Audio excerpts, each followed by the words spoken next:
Jadi materi hari ini kelanjutannya apa tujuan mempelajari hermeneutik. Jadi apa tujuannya? Ya, apa tujuannya?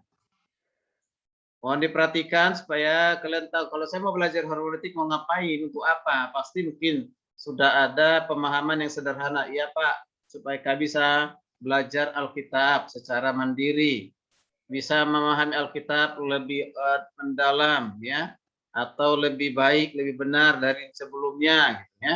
Oke, itu benar. Maka kita lihat tujuan yang lebih lengkap itu yang pertama, ya, agar mahasiswa mampu mempelajari Alkitab itu secara pribadi. Supaya kalian bisa ya mempelajari Alkitab secara pribadi. Ya, jadi mandiri berarti ya. Jadi tidak terlalu bergantung lagi kepada orang lain, tidak bergantung hanya apa yang didengar dari pendeta, gembala sidang atau orang yang lain, tapi kita sudah bisa menemukan sendiri, mencari sendiri, menggali sendiri, memahami sendiri. Gitu ya. Nah, itu penting sekali. Ya, mengapa penting? Supaya kalian punya namanya keterampilan seni, ya seni yang melatih otak, melatih pikiran, melatih hati untuk memahami Alkitab, ya. Oke. Lalu yang kedua, apa tujuannya mempelajari Alkitab itu secara utuh? Ya, Alkitab itu adalah yang dinapaskan oleh Allah, berarti kebenaran dari Tuhan yang diberikan kepada manusia supaya manusia memahami, mengerti, ya mengenal siapa Tuhan, mengenal siapa manusia, mengenal diri sendiri, tahu karya-karya Tuhan yang tertulis dalam Alkitab mulai dari kitab Kejadian sampai kitab Wahyu, ya kitab Wahyu. Mengerti secara utuh. Jadi tidak mengerti ya hanya satu ayat atau satu kata atau satu kalimat. Jadi harus tahu apa hubungannya perjanjian lama dengan perjanjian baru, perjanjian baru dengan perjanjian lama. Itu jadi melihat secara utuh. Misalnya kalau memahami tentang keselamatan, ya keselamatan. Sudah belajar ya doktrin keselamatan, sudah dapat ya? Sudah ya? Sudah, Pak. Ya, ketika belajar tentang keselamatan, apakah hanya ayat Alkitabnya dari satu kitab saja atau dari kitab misalnya hanya satu kitab? Tidak kan? Hah? Misalnya hanya dari kitab Yohanes gitu. Tidak, Pak. Enggak ya? Ya, jadi melihat secara komprehensif atau melihat secara utuh mulai dari konsep keselamatan dalam perjanjian lama ya sampai kepada perjanjian baru. Jadi dilihat secara utuh, ya secara utuh. Jadi kalau sudah utuh, nah itu berarti kebenaran yang hakiki, kebenaran yang dapat dipertanggungjawabkan dan kebenaran yang harus diberitakan. Jadi secara utuh. Mengapa banyak ada kesesatan? Ya, mengapa banyak kesesatan? Mengapa? Karena tidak memahami Alkitab itu secara utuh. Ya, separuh-separuh, sepenggal-penggal gitu, tidak melihat konteksnya. Ya. Nah, misalnya kalau ada orang yang menolak Yesus sebagai Tuhan, ya Yesus sebagai Tuhan, mengapa? Karena hanya melihat dari konteks pemikiran sendiri, tidak melihat Alkitab secara utuh misalnya. Ya, karena Tuhan Yesus tidak pernah mengatakan memproklamasikan diri sebagai Tuhan, tidak ada ayat Alkitab yang mengatakan demikian. Nah, ini mengapa? Karena hanya berdasarkan pemikirannya, bukan berdasarkan apa kata Alkitab. Jadi tidak menemukan kebenaran itu secara utuh, ya. Oke, kemudian ada tujuan yang ketiga adalah supaya tidak salah dalam mengajarkan Alkitab. Ini dia. Ya, salah memahami Alkitab pasti salah menafsirkannya. Kalau salah menafsirkannya, ya, saya ulang. Salah memberikan observasi terhadap Alkitab atau penelitian, maka penafsirannya pasti salah. Kalau penafsirannya salah, maka penerapannya pun akan salah. Kalau penerapannya salah, maka mengajarkan ke orang lain pun salah. Nah, makanya pelajaran hermeneutik itu penting sekali.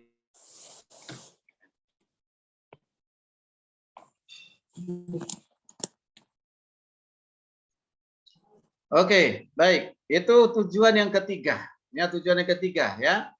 Ya, selanjutnya tujuan yang keempat. Ya, tujuan keempat adalah agar bertumbuh, ya bertumbuh dewasa di dalam firman Tuhan.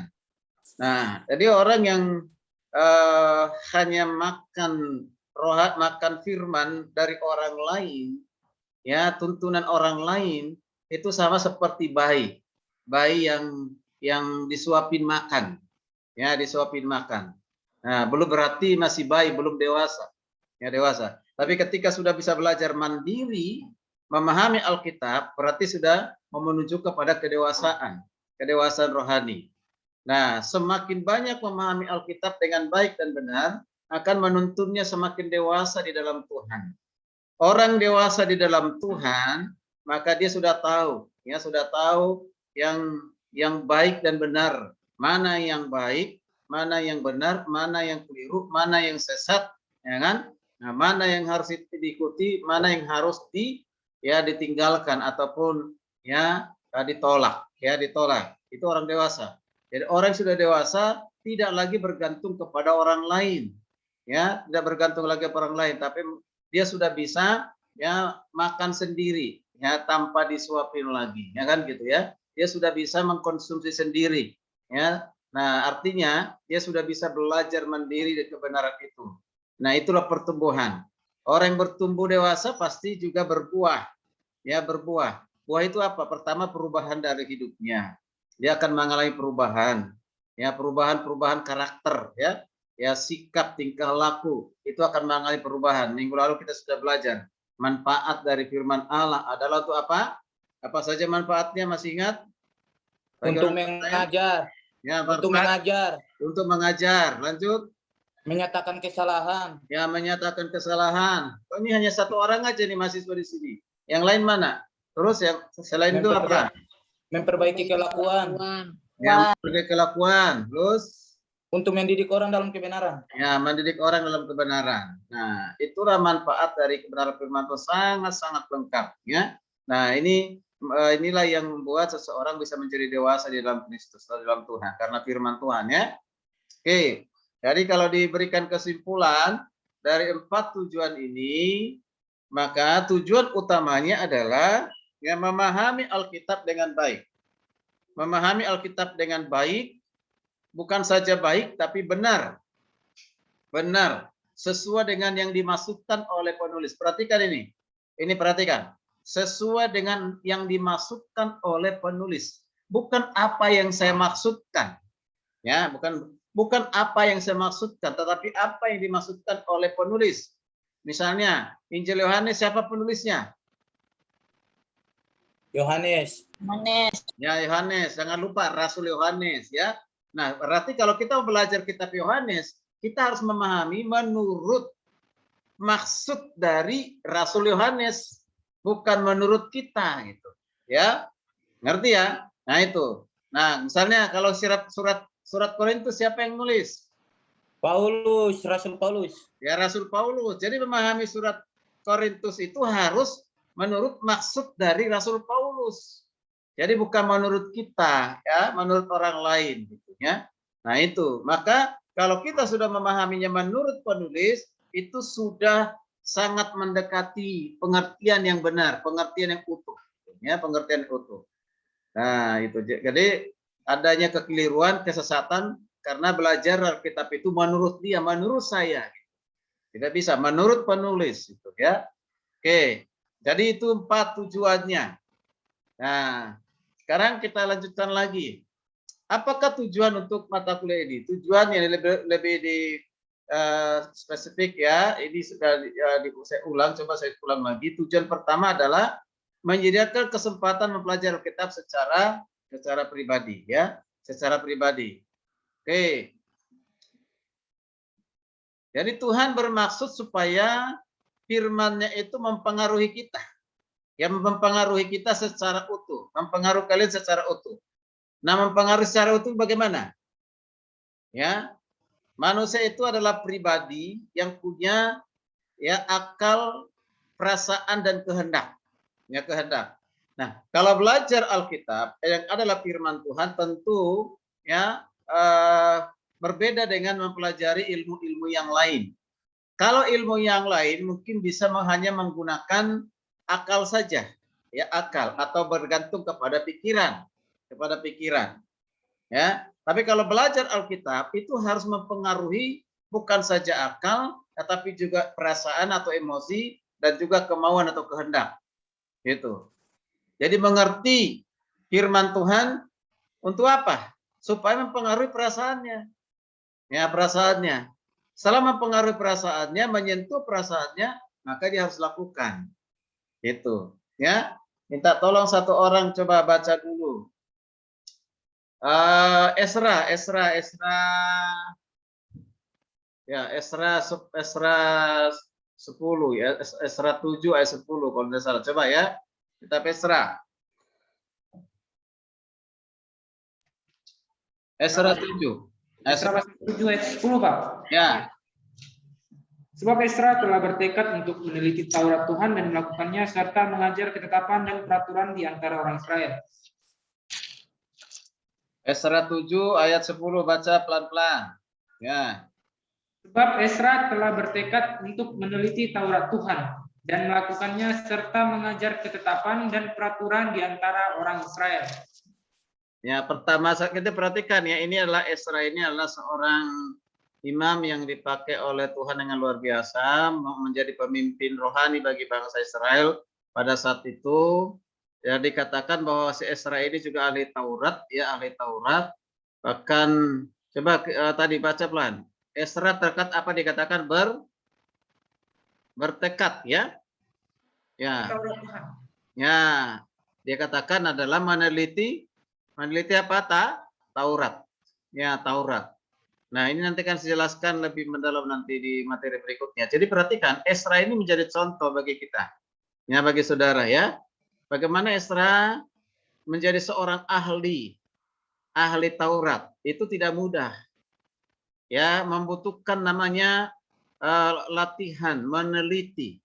Ya, meneliti kebenaran itu dengan baik dan benar. Itu yang lakukan, bertekad untuk meneliti. Berarti dalam meneliti itu membaca, memberikan perhatian, ya, dengan seksama, jadi hati-hati. Namanya meneliti, harus teliti.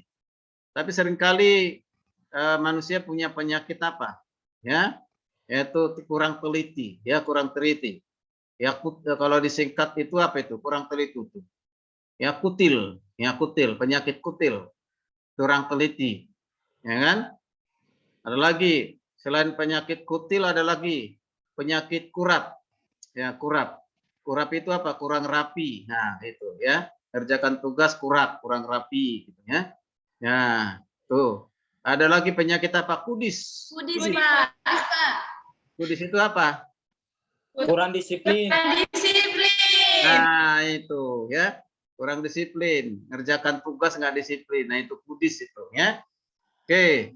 Nah, jadi firman Tuhan Esra di situ dikatakan bukan saja meneliti, tapi juga dikatakan apa di situ? Yang kedua, melakukannya. Gitu ya. Jadi apa yang diteliti oleh Esra bukan sekedar pengetahuan untuk diajarkan kepada orang lain. Yang pertama adalah untuk diri sendiri. Dilakukan, berarti ada perubahan. Ya, perubahan yang mempengaruhi akal, emosi, dan kehendaknya. Maka yang terakhir apa? Di situ dikatakan apa tadi? Yang mengajarkannya. Ya, mengajarkannya. Jadi bukan belajar untuk mengajarkan. Ya, bukan itu yang terutama. Belajar meneliti Alkitab untuk melakukannya baru mengajarkannya. Itu yang benar. Jadi jangan sekalian belajar Alkitab karena ingin hanya mengajarkan kepada orang lain. Tidak. Belajar Alkitab adalah kepentingan utama adalah buat diri sendiri. Amin. Ya. Amin. Nah, ini kok mengajar jadi ada aminnya jadi khotbah jadinya ya. Oke, kita lanjut. Ya, lanjut ya. Itu. Lalu tujuan yang kedua. Ya, tujuan yang kedua yaitu untuk melengkapi saudara untuk mempelajari firman Tuhan ya. Secara apa? Nah, kita perhatikan. Pertama secara pribadi. Ya, secara pribadi. Ya, yaitu apa? Supaya tidak harus selalu bergantung kepada orang lain untuk mengerti isi Alkitab atau mendapat bahan untuk pelayanan. Nah, ini. Jadi pribadi. Jadi jangan lagi bergantung kepada orang lain ya. Yang kedua, supaya belajar Alkitab itu secara sistematis. Ya, sistematis. Jadi untuk belajar Alkitab kita akan memakai suatu pendekatan apa? Pendekatan dengan langkah-langkah tertentu. Jadi nanti ada langkah-langkah tertentu. ada 2 metode dalam pemahaman Alkitab. Masih ingat, sudah sampaikan metode induktif dan apa? Deduktif dan induktif. Nah di hermeneutik 1 ini atau di mata kuliah hermeneutik ini yang kita gunakan metode apa? Induktif. Metode apa? Metode induktif. Pak. Oke, jadi nanti di metode induktif itu ada langkah-langkahnya. Ya, langkah apa yang pertama? Ada 3 langkah, nanti akan kita pelajari. Jadi dengan demikian akan bisa memahami Alkitab itu dengan secara sistematis. Jadi harus melakukan suatu pendekatan. Ya. Oke, lalu yang ketiga adalah efektif. Efektif. Nah, kalau metode yang akan diajarkan sungguh diterapkan, maka Alkitab dapat dimengerti dengan benar. Jadi kalau sudah tahu prinsip-prinsipnya atau langkah-langkah metode atau memahami Alkitab dan itu benar-benar diterapkan, ya diterapkan, maka kalian akan menemukan mutiara yang sangat berharga. Ya, artinya kalian akan mengerti Alkitab itu dengan baik dan benar. Ya, itu. Metode ini dapat dipakai mempelajari Alkitab itu dengan cara begini. Saya perhatikan ya. Ya, memahami Alkitab itu dengan 1 ayat. Di dalam Alkitab, ya kalau 1 ayat saja kita kupas, kita ekspos, kita pahami, itu sudah sangat kaya maknanya, pengertiannya. Ya, itu. Makanya saya tidak mengajarkan kepada kalian nanti suatu saat mengajarkan khotbah itu, ambil ayat Alkitab sebanyak-banyaknya. Itu. Tidak demikian, karena orang kadang berpikir kalau terlalu banyak ayat Alkitabnya semakin bagus. Belum tentu. Justru membuat orang semakin bingung, bahkan melebar itu khotbahnya nanti. Makanya pada saat berkhotbah itu cukup ya 1 atau 2 ayat atau beberapa ayat dari 1 pasal. Ya kalau pasalnya panjang, ayatnya misalnya sampai 30 ayat ya harus dibagi 2 atau mungkin dibagi 3. Mengapa? Supaya tuntas disampaikan. Kadang-kadang kita mendengarkan khotbah belum tuntas ya memahami 1 ayat sudah loncat sana, loncat sini. Ya gitu. Kutip sana, kutip sini. Nah itu. Jadi itu bukan memperkaya ya. Jadi harus belajar bekerja keras, konsentrasi mengupas 1 ayat. Nah, kalau sudah terampil memahami 1 ayat, nah maka bisa 1 alinea. Ya, 1 alinea. Nah, ini berarti sudah semakin mantap ini. Ya, dari 1 alinea berarti 1 pasal. Wah, lebih mantap lagi. Ya, 1 pasal dari 1 kitab gitu. Nah, kalau sudah 1 pasal, nah berarti 1 buku, misalnya 1 kitab Galatia, semuanya kitab Galatia atau kitab Efesus dari pasal 1 sampai pasal 6 misalnya kan. Nah, ini sudah lebih mantap. Akan lebih mantap lagi kalau belajar seluruh Alkitab, baik PL dan PB. Nah, itu dia ya. Nah, untuk mencapai ke sini butuh proses. Jadi jangan kalian ini nanti belajar itu langsung beberapa ayat.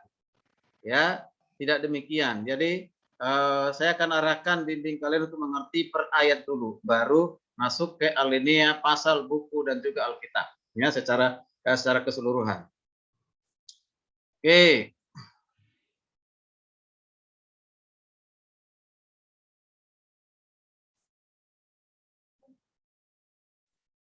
Ya, jadi saya perhatikan juga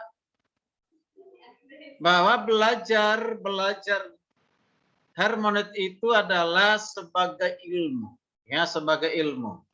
Jadi tujuan mempelajari seperangkat itu prinsip-prinsip atau aturan-aturan untuk mengerti apa yang dikatakan Alkitab sesuai dengan apa yang dimaksudkan oleh para penulisnya. Jadi ingat, belajar hermeneutik itu juga tujuannya supaya memiliki pengetahuan, ya, pengetahuan dalam arti teori-teorinya, ya, teori-teori di dalamnya ada, misalnya nanti belajar teori tentang prinsip-prinsip atau aturan-aturan menafsir Alkitab, ya, itu harus dipahami, dimengerti. Dengan demikian maka kalian nanti bisa memahami maksud dari penulis terhadap kitab yang sedang dipelajari, ya. Oke.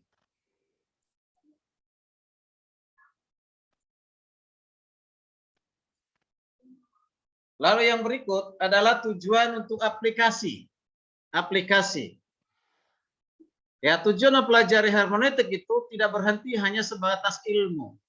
Ya, tidak.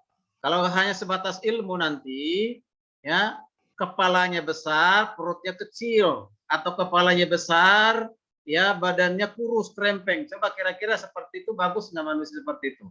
Orang seperti itu. Jadi kepalanya besar sekali, tapi tubuhnya kecil, kerdil gitu. Ya, itu bisa dikategorikan ganteng nggak itu? Hah? Enggak ya? Enggak, Pak. Ya, gitu. Nah, artinya apa? Jangan sampai hanya kepalanya yang diisi besar gitu. Nah, ya. Kalau seperti itu, biasanya orang yang seperti ini kalau hanya diisi di kepala, tidak menyentuh hati, ya, tidak ada aplikasinya, maka orang seperti ini biasanya kerjanya apa? Tukang kritik, ya, tukang kritik. Ah, aku kok udah belajar itu, aku sudah tahu kok itu, ya kan? Ya, aku sudah lama kok tahu itu. Jangan gitu ya, bukan kritik. Ah, bukan seperti itu. Yang ini yang benar. Ah, itu salah. Ini yang benar. Nah, mulai berkritik gitu. Ya. Tapi pertanyaannya, dia udah pernah lakukan belum? Nah, itu dia. Ya, saya lihat kalian di sharing channel sharing channel itu ya, channel yang dibuat oleh Ibu ya, Weni itu, kalian kok udah mantap-mantap itu khotbahnya, nggak tahu kok belajar dari mana gitu. Ya, khotbahnya Prengki juga udah mantap, khotbahnya si Septi juga sudah lumayan gitu ya. Wow, bilang gitu. Ya nggak perlu belajar hermeneutik lagi kalau begitu. Nah itu ya. Nah, oke. Nah, jadi jangan hanya sebagai sebatas ilmu. Jadi setelah memahami Alkitab dengan benar, sesuai dengan maksud dari penulis, maka perlu kita menempatkan pada konteks di mana kita sekarang berada, sehingga kita apa artinya bagi kita sekarang dan bagaimana mengaplikasikan dalam konteks kita sekarang ini. Artinya itu aplikasi, ya, aplikasi. Aplikasi itu adalah goal utama, tujuan utama, ya. Makanya belajar hermeneutik itu goal akhirnya apa? Perubahan, ya, perubahan. Nah itu. Jadi itu goal utamanya adalah perubahan. Kalau belajar hermeneutik hanya untuk menambah ilmu, nggak ada artinya, nggak ada efektif, nggak ada gunanya, ya.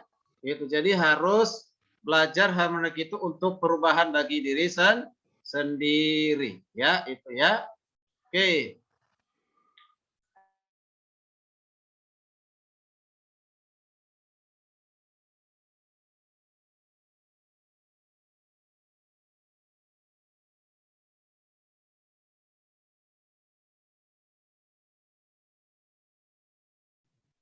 Shalom Pak, sama Bapak jemput.